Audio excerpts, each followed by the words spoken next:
प्यारे बच्चों, आज हम लोग पढ़ेंगे गुंजन हिंदी पाठमाला 4 में संकलित चैप्टर नंबर 6 एवरेस्ट के साथ मेरी भेंट नामक पाठ।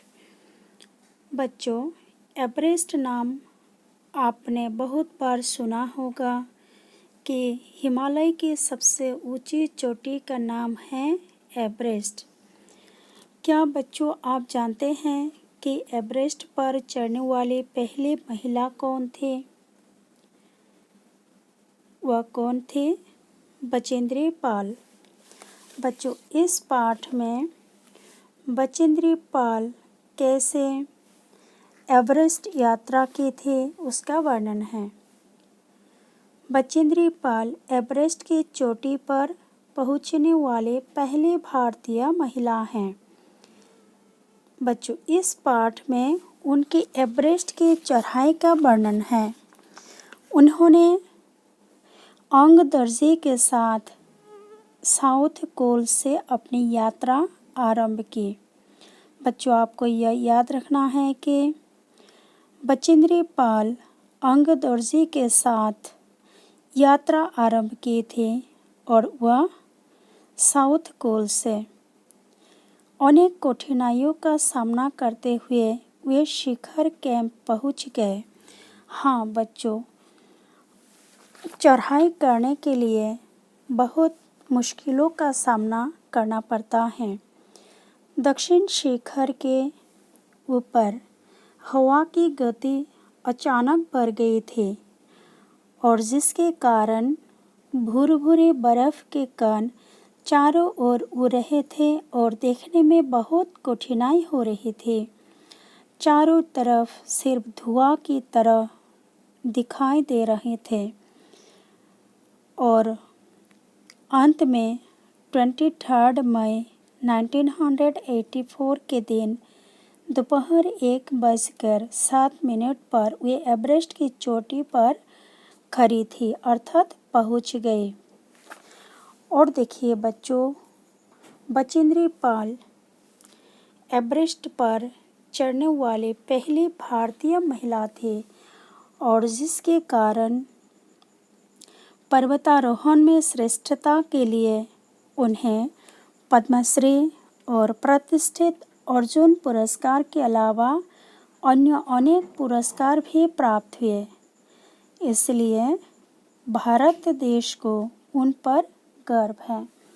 हाँ बच्चों, ये था इस पाठ का समरी। बच्चों, आप लोग इंग्लिश मीडियम के बच्चे हैं तो इसीलिए एवरेस्ट के साथ मेरी भेंट पाठ का जो समरी है वो इंग्लिश में बताने जा रही हो। ध्यान से सुनिएगा, आपको ज़रूर समझ में आ जाएगा easily. Means Bachendri Pal is the first Indian woman to reach the Everest. This text describes his ascent of Everest. He started his journey with Angdarji from South Pole. Facing many difficulties, he reached the camp. The wind speed had increased over the south peak so that fine snowflakes were flying around and it was very difficult to see. And finally, on May 23, 1984, at 1:07 p.m., she was standing on the top of Everest. For excellence in mountaineering, she received Padma Shri and the prestigious Arjun Award besides many other awards. The country is proud of her. तो बच्चों, आप समझ गए होंगे। तो अब हम लोग शुरू करते हैं लाइन बाय लाइन। तो देखिए बच्चों, हिम्मत और हौसले से व्यक्ति कठिन से कठिन काम को भी सरल बना लेता है। कैसे बना लेते हैं? हिम्मत और हौसले से। जितना भी कठिन काम क्यों न हो उसको सरल बना लेता है। हाँ बच्चों, आप अगर कुछ करना चाहेंगे और वह कठिन है, लेकिन लगातार प्रयास करने से, अभ्यास करने से वह सरल बन जाता है। बचपन से पर्वतों पर चढ़ने का सपना देखने वाले बचेंद्री पाल ने अपने साहस, आत्मविश्वास से अपना सपना पूरा किया। देखिए बच्चों, बचेंद्री पाल बचपन से ही पर्वतों पर चढ़ने का सपना देख रहे थे और उन्होंने अपने साहस, आत्मविश्वास से अपना सपना पूरा किया। वे विश्व के सबसे ऊंचे शिखर पर पहुंचने वाली पहली भारतीय महिला बनी। इस पाठ में हम जानेंगे कि उनकी यात्रा कैसी रही, कैसे की थी। तो देखिए, कर्नल खुल्लर ने साउथ पोल तक की चढ़ाई करने के लिए 3 शिखर दलों के 2 समूह बना दिए। कौन? कर्नल खुल्लर ने। और कहाँ तक की चढ़ाई के लिए? साउथ पोल तक की चढ़ाई के लिए 3 शिखर दलों के 2 समूह बना दिए। मैं सुबह 4 बजे उठ गई। मैं मीन्स बचेंद्री पाल। बचेंद्री पाल सुबह 4 बजे उठ गई, बर्फ़ पिघलाई और चाय बनाई। तो उठकर उन्होंने क्या किया देखिए, बर्फ़ पिघलाई और चाय बनाई। कुछ बिस्कुट और आधी चॉकलेट का हल्का नाश्ता कर मैं 5:30 बजे अपने तंबू से निकल पड़ी। कितना बजे बच्चों? 5:30 बजे। हल्का नाश्ता कर निकल पड़ी। अंग दर्जी ने मुझसे पूछा। किसने किससे पूछा? अंग दर्जी ने बचेंद्री पाल से पूछा, क्या मैं उनके साथ चलना चाहूँगी? तो अंग दर्जी प्रश्न किया कि क्या आप मेरे साथ चलना चाहेंगे? मुझे उन पर विश्वास था और साथ साथ मैं अपनी आरोहण की क्षमता और कर्मठता के बारे में भी आश्वस्त थी। सुबह 6:20 पर जब अंग दर्जी और मैं साउथ पोल से बाहर निकले तो दिन ऊपर चढ़ आया था। कितना बजे देखिए? सुबह 6:20 पर जब अंग दर्जी और बचेंद्री पाल साउथ पोल से बाहर निकले तो दिन ऊपर चढ़ आया था। मतलब लगभग दोपहर का समय होने वाला था। हल्की हल्की हवा चल रही थी और ठंड बहुत अधिक थी। कैसी हवा चल रही थी? हल्की हल्की और ठंडी हवा चल रही थी। हमने बगैर रस्सी के चढ़ाई की। बच्चों देखिए क्या किया, चढ़ाई के लिए तो रस्सी चाहिए ही, लेकिन रस्सी के बिना चढ़ाई की। अंग दर्जी एक निश्चित गति से ऊपर चढ़ते गए। एक निश्चित गति से मतलब जैसे चढ़ना शुरू किया था ठीक उसी प्रकार चढ़ते गए। मुझे भी उनके साथ चलने में कोई कठिनाई नहीं हुई। तो अंग दर्जी के साथ बराबर बचेंद्री पाल भी जा पाई, चढ़ पाई। तो इसलिए कोई कठिनाई नहीं हुई, क्योंकि अंग दर्जी तो एक पुरुष था, आदमी था, और बचेंद्री पाल एक लड़की। तो बच्चों नेक्स्ट पेज पढ़ते हैं, पेज नंबर 43। अब देखिए बच्चों, जमी हुई बर्फ़ की सीधी और ढलाऊ चट्टानें इतनी सख्त और भुरभुरी थी मानो शीशे की चादरें बिछी हो। शीशे की चादर, शीशे मतलब कांच, ग्लास, तो जैसा कि शीशे की चादर बिछी हो। हमें बर्फ़ काटने के लिए फावड़े का इस्तेमाल करना पड़ा। बर्फ़ काटने के लिए किसका इस्तेमाल करना पड़ा बच्चों? फावड़े का। ये वर्ड आपको याद रखना है। 2 घंटे से कम समय में ही हम शिखर कैंप पर पहुंच गए। कितने समय में शिखर कैंप पर पहुंच गए? 2 घंटे से कम समय में। अंगदर्जी ने पीछे मुड़कर पूछा। अंगदर्जी ने पीछे मुड़कर क्या पूछा? देखिए, क्या तुम थक गई हो? अंगदर्जी ने बचेंद्री पाल से पूछा कि क्या तुम थक गई हो? मैंने जवाब दिया, अर्थात बचेंद्री पाल ने जवाब दिया, नहीं। क्या जवाब दिया? नहीं, अर्थात थकी नहीं। यह सुनकर वे बहुत अधिक आश्चर्यचकित और आनंदित हुए। एक लड़की होकर 2 घंटे तक चढ़ाई करने के बाद भी हैरान नहीं हुई, थकी नहीं, जिसके कारण अंगदर्जी बहुत आश्चर्यचकित और आनंदित हुए। फिर थोड़ी चाय पीने के बाद हमने पुनः चढ़ाई शुरू की। तो वहाँ उन लोग क्या किया? थोड़ी चाय पीने के बाद फिर से चढ़ाई शुरू की। लहाटू एक नायलॉन की रस्सी लाया था। नायलॉन की रस्सी कौन लाया था? लहाटू ने। अंगदर्जी और मैं रस्सी के सहारे चढ़े, जबकि लहाटू एक हाथ से रस्सी पकड़े हुए बीच में चला। तभी लहाटू ने गौर किया कि मैं इन ऊंचाइयों के लिए आवश्यक 4 लीटर ऑक्सीजन की अपेक्षा कम ऑक्सीजन, लगभग 2.5 लीटर प्रति मिनट के अनुपात से लेकर चल रही थी।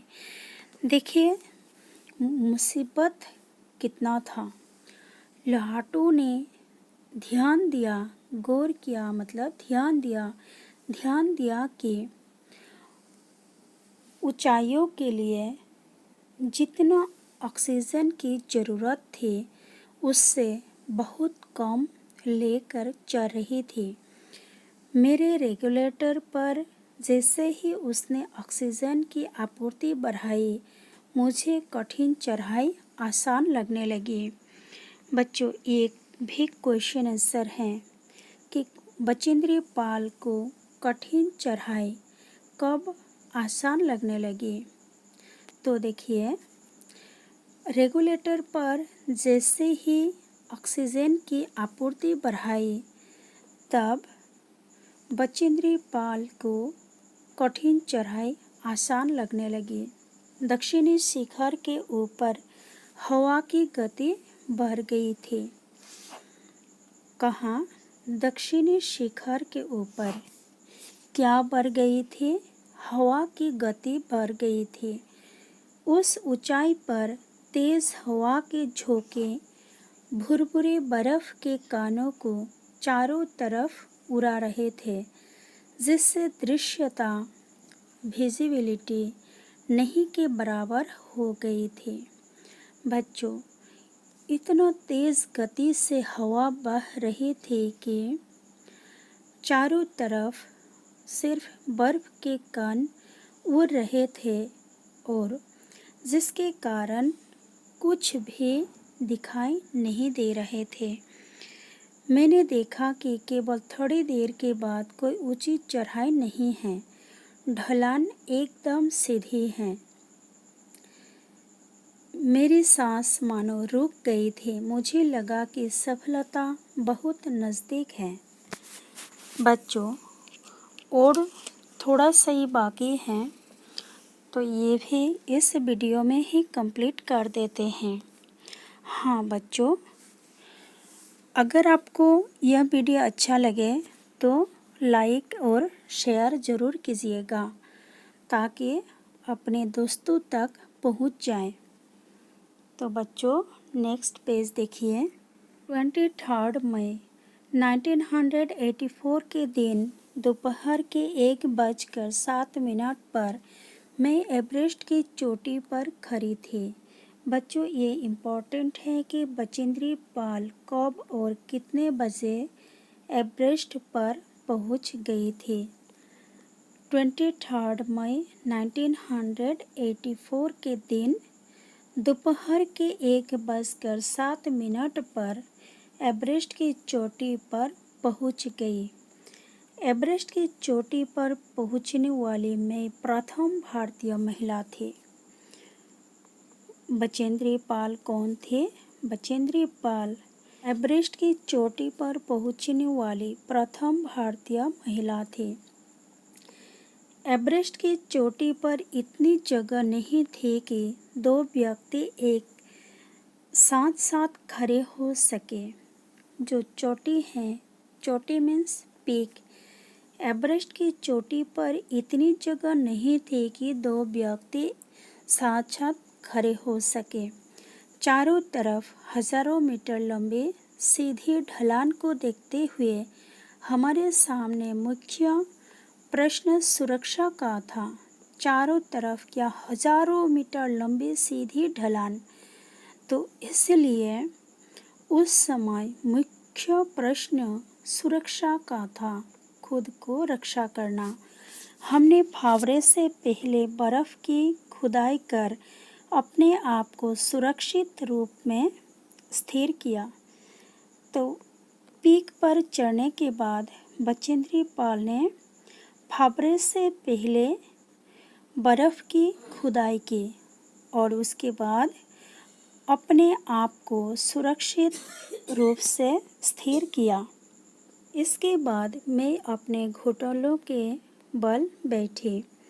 बर्फ पर अपना माथा टेककर मैंने सागर माथा के ताज का चुंबन लिया।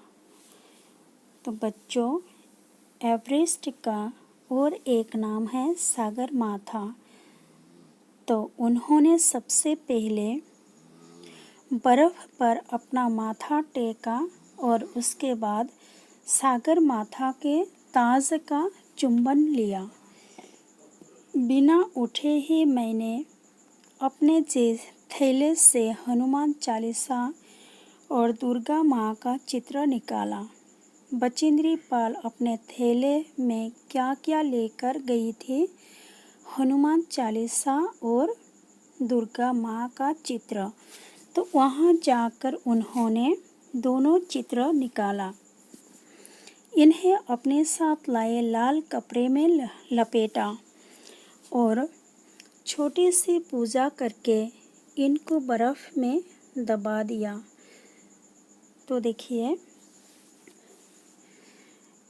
एवरेस्ट की चोटी पर पहुंचकर ये सब किया। उठकर मैं अपने दल नेता अंगदर्जी के प्रति आदर भाव से झुके। उसके बाद उन्होंने दल नेता अंगदर्जी के प्रति आदर भाव दिखाई और कृतज्ञता स्वीकार की। उन्होंने मुझे गले से लगाया। कुछ देर बाद सोनम पुलचर पहुँचे और उन्होंने हमारे फोटो लिए। इस समय तक लोआटो ने हमारे नेता को एवरेस्ट पर हमारे पहुँचने की सूचना दे दी थी। एवरेस्ट पर पहुँचने की सूचना किसने दी थी? लोआटो ने। तब मेरे हाथ में वाकी टाकी दिया गया। कर्नल खुल्लर ने मुझे बधाई दी और बोले, देश को तुम पर गर्व है, अर्थात पूरा देश ही तुम पर गर्व है। हमने शिखर पर कुछ समय व्यतीत किया और अपनी वापसी यात्रा 1:55 पर आरंभ की। बच्चों ये याद रखना है कि वापसी कब आरंभ की, 1:55 पर। अंगदर्जी और मैं साउथ कोल पर सायं 5 बजे तक पहुंच गए। देखिए बच्चों, वापसी शुरू की थी 1:55 पर और साउथ कोल पर पहुंच गए 5 बजे। साउथ कोल से शिखर तक और वापस साउथ कोल तक की यात्रा चोटी पर रुकने सहित 10 घंटे 40 मिनट में पूरी करने पर सबने हमें बधाई दी। तो देखिए ये जो यात्रा है कितने समय में पूरी की, 10 घंटे 40 मिनट पर। बच्चों ये आपको याद रखना है, 10 घंटे 40 मिनट में। मैं जब अपने तंबू में लौट रही थी, मैंने मेजर कुमार को कर्नल खुल्लर से वायरलेस पर बात करते सुना। आप विश्वास करें या ना करें श्रीमान, बचेंद्री केवल 3 घंटे में ही नीचे वापस आ गई हैं और वह उतनी ही चुस्त दिख रही हैं जितनी वो आज सुबह चढ़ाई शुरू करने से पहले थी। बचेंद्री पाल ने किसको बात करते हुए देखा? मेजर कुमार को। और किससे? कर्नल खुल्लर से। और कैसे? वायरलेस पर। क्या बोल रहे थे कि आप विश्वास करें या न करें, लेकिन बचेंद्री केवल 3 घंटे में ही नीचे वापस आ गई और वह उतनी ही चुस्त दिख रही हैं जितनी वो आज सुबह चढ़ाई शुरू करने से पहले थी। मुझे पर्वतारोहण में श्रेष्ठता के लिए भारतीय पर्वतारोहण संघ का प्रतिष्ठित स्वर्ण पदक तथा अन्य अनेक सम्मान और पुरस्कार प्रदान किए गए। देखिए बच्चों, उनको क्या क्या पुरस्कार मिला था, क्या क्या सम्मान मिला था। भारतीय पर्वतारोहण संघ का प्रतिष्ठित स्वर्ण पदक तथा अन्य अनेक सम्मान और पुरस्कार दिए गए। पद्मश्री और प्रतिष्ठित अर्जुन पुरस्कार की घोषणा की गई। सबके आकर्षण और सम्मान का केंद्र होना मुझे बहुत अच्छा लगा। तो ये सम्मान मिलने के बाद और आकर्षण का केंद्र होने के कारण बचेंद्री पाल को बहुत अच्छा लगा। बच्चों ये जो ब्रैकेट इसमें दिया हुआ है बचेंद्री पाल द्वारा लिखित, यह एक क्या है, डायरी की तरह है, आत्मजीवनी है जो खुद बचेंद्री पाल लिखी हैं। और उस बुक का नाम है एवरेस्ट मेरी शिखर यात्रा। एवरेस्ट मेरी शिखर यात्रा। तो यहाँ से यह पाठ उद्धृत किया गया है। तो बच्चों यह चैप्टर कंप्लीट हुआ और पहले ही वीडियो में क्वेश्चन आंसर दिया गया था। अगर आप अभी तक नहीं देखा तो ज़रूर देख लीजिएगा। पूरा क्वेश्चन आंसर, फिर भाषा ज्ञान अर्थात बुक वर्क, ग्रामर, ये सब दिया गया, तो ज़रूर देख लीजिएगा। Thank you.